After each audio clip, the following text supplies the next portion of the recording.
Ampanajana indray tompo-kilasy tokovavy nitsidiny mitokatranao amin'izao tokariva ny talata voalohan'ny volana novambra 2024 izao. Asiana ampiarina isika ny atokantrano anaraka hatramin'ny farany ny fampahalalam-baovao eto amin'ny fahitalavitra mateve amin'ity alina ity. Isongadina betsaka ao anatin'izao fampahalalam-baovaontsika izao moa ny fankalazana ny voalohan'ny volana novambra ka mahakasika izay indrindra no entina amintsika voalohany.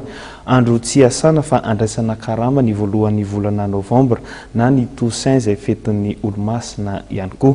Na dia fetin'ny olo-masina aza dia efa mahazatra ny rehetra ny manamarika ny fahatsiarovana ireo efa nodimandry na dia ny faharoan'ny volana novambra aza no anamariana izany.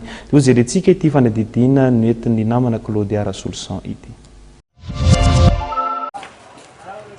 Andro tsy asana nefa andraisana karama ny voalohan'ny volana novambra na ny Toussaint izay fetin'ny olo-masina. Ny faharoan'ny volana novambra kosa no natao ho tsiahivina ireo efa nodimandry saingy efa mahazatra ny rehetra ny manamarika izany ny voalohan'ny volana novambra.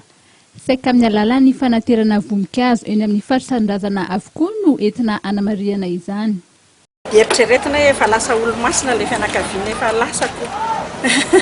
Dia miaraka hoe fahatsiarovana an'ilay fianakaviana efa lasa.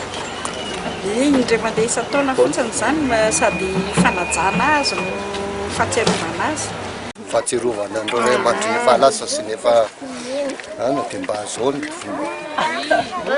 fotoana voatokana ho an'ny fikarakarana izany.